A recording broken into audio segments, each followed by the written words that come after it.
हर हर महादेव, ओम नमः शिवाय। कैसे हैं आप सब? आप सबका बहुत बहुत स्वागत है आपके अपने चैनल विमला की भक्ति में। आज हम बात करेंगे श्रावण सोमवार व्रत कथा के बारे में। श्रावण सोमवार की कथा के अनुसार अमरपुर नगर में एक धनी व्यापारी रहता था। दूर दूर तक उसका व्यापार फैला हुआ था। नगर में उस व्यापारी का सभी लोग मान सम्मान करते थे। इतना सब कुछ होने पर भी वह व्यापारी अंतर्मन से बहुत दुखी था, क्योंकि उस व्यापारी का कोई पुत्र नहीं था। दिन रात उसे एक ही चिंता सताती रहती थी, उसकी मृत्यु के बाद उसके इतने बड़े व्यापार और धन संपत्ति को कौन संभालेगा। पुत्र पाने की इच्छा से वह व्यापारी प्रति सोमवार भगवान शिव की व्रत पूजा किया करता था। सायंकाल को व्यापारी शिव मंदिर में जाकर भगवान शिव के सामने घी का दीपक जलाया करता था। उस व्यापारी की भक्ति देखकर एक दिन पार्वती ने भगवान शिव से कहा, हे प्राणनाथ, यह व्यापारी आपका सच्चा भक्त है। कितने दिनों से यह सोमवार का व्रत और पूजा नियमित कर रहा है। भगवान, आप इस व्यापारी की मनोकामना अवश्य पूर्ण करें। भगवान शिव ने मुस्कुराते हुए कहा, हे पार्वती, इस संसार में सबको उसके कर्म के अनुसार फल की प्राप्ति होती है। प्राणी जैसा कर्म करते हैं उन्हें वैसा ही फल प्राप्त होता है। इसके बावजूद पार्वती जी नहीं मानी। उन्होंने आग्रह करते हुए कहा, नहीं प्राणनाथ, आपको इस व्यापारी की इच्छा पूरी करनी ही पड़ेगी। यह आपका अनन्य भक्त है। प्रति सोमवार आपका विधिवत व्रत रखता है और पूजा अर्चना के बाद आपको भोग लगाकर एक समय भोजन ग्रहण करता है। आपको इसे पुत्र प्राप्ति का वरदान देना ही होगा।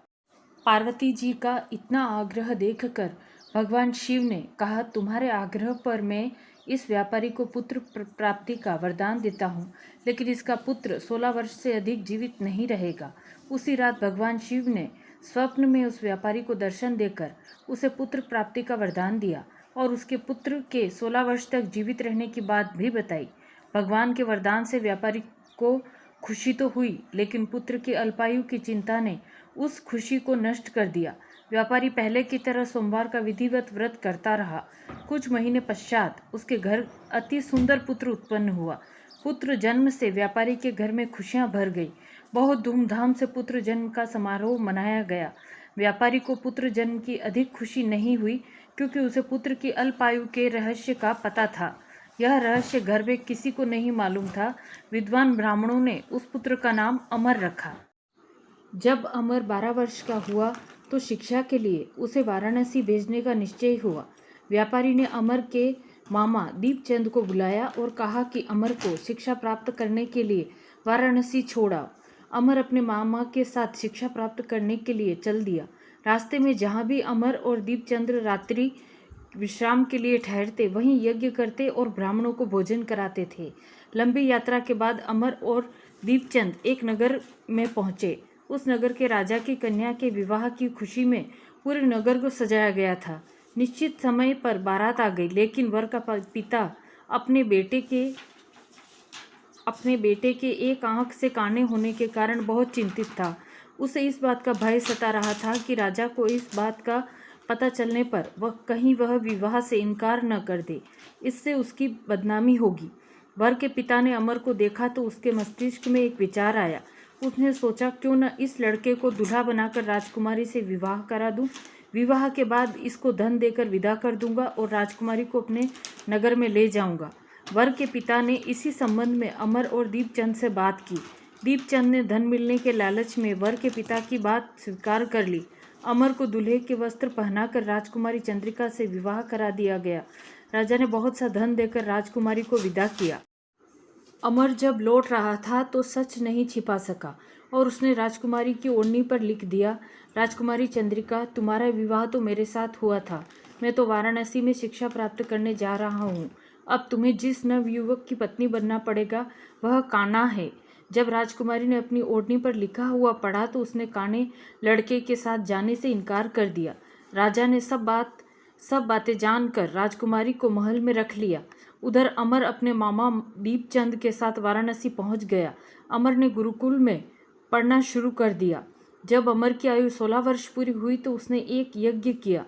यज्ञ की समाप्ति पर ब्राह्मणों को भोजन कराया और खूब अन्न वस्त्र दान किए। रात को अमर अपने शयन कक्ष में सो गया। शिव के वरदान के अनुसार शयनावस्था में ही अमर के प्राण पखेरु उड़ गए। सूर्योदय पर मामा अमर को मृत देखकर रोने पीटने लगा। आसपास के लोग भी एकत्र होकर दुख प्रकट करने लगे। मामा के रोने विलाप करने के स्वर समीप से गुजरते हुए भगवान शिव और माता पार्वती ने भी सुने। पार्वती जी ने भगवान शंकर से कहा, प्राणनाथ, मुझसे इसके रोने के स्वर सहन नहीं हो रहे। आप इस व्यक्ति के कष्ट अवश्य दूर करें। भगवान शिव ने पार्वती जी के साथ अदृश्य रूप में समीप जाकर अमर को देखा तो पार्वती जी से बोले, पार्वती, यह तो उसी व्यापारी का पुत्र है। मैंने इसे 16 वर्ष की आयु का वरदान दिया था। इसकी आयु तो पूरी हो गई। पार्वती जी ने फिर भगवान शिव से निवेदन किया, हे प्राणनाथ, आप इस लड़के को जीवित करें, नहीं तो इसके माता पिता पुत्र की मृत्यु के कारण रो रो कर अपने प्राणों का त्याग कर देंगे। इस लड़के का पिता तो आपका परम भक्त है, वर्षों से सोमवार का व्रत करते हुए आपको भोग लगा रहा है। पार्वती के आग्रह करने पर भगवान शिव ने उस लड़के को जीवित होने का वरदान दिया और कुछ ही पल में वह जीवित होकर उठ बैठा। शिक्षा समाप्त करके अमर मामा के साथ अपने घर नगर की ओर चल दिया। दोनों चलते हुए उसी नगर में पहुंचे जहां अमर का विवाह हुआ था। उस नगर में भी अमर ने यज्ञ का आयोजन किया। समीप से गुजरते हुए नगर के राजा ने यज्ञ का आयोजन देखा। राजा ने अमर को तुरंत पहचान लिया। यज्ञ समाप्त होने पर राजा अमर और उसके मामा को महल ले गया और कुछ दिन उन्हें महल में रखकर बहुत सा धन वस्त्र देकर राजकुमारी के साथ विदा किया। रास्ते में सुरक्षा के लिए राजा ने बहुत से सैनिकों को भी साथ भेजा। दीपचंद ने नगर में पहुंचते ही एक दूत को घर भेजकर अपने आगमन की सूचना भेजी। अपने बेटे अमर के जीवित वापस लौटने की सूचना से व्यापारी बहुत प्रसन्न हुआ। व्यापारी ने अपनी पत्नी के साथ स्वयं को एक कमरे में बंद कर रखा था। भूखे प्यासे रहकर व्यापारी और उसकी पत्नी बेटे की प्रतीक्षा कर रहे थे।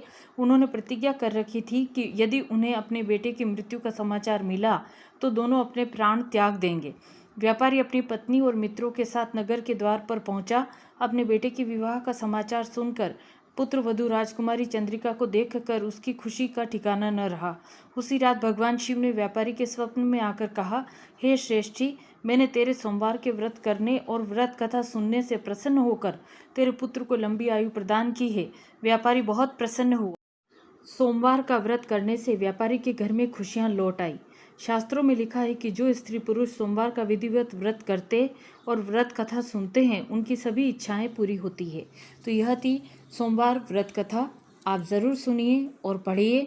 आप सभी पर भगवान भोलेनाथ की कृपा सदैव बनी रहे। और अगर आपको ये वीडियो अच्छी लगी हो तो वीडियो को लाइक, कमेंट और शेयर ज़रूर करें। और मेरे चैनल पर पहली बार हैं तो चैनल को सब्सक्राइब ज़रूर कर लें ताकि आगे आने वाली ऐसी वीडियोज़ आप तक पहुँच सके। हर हर महादेव।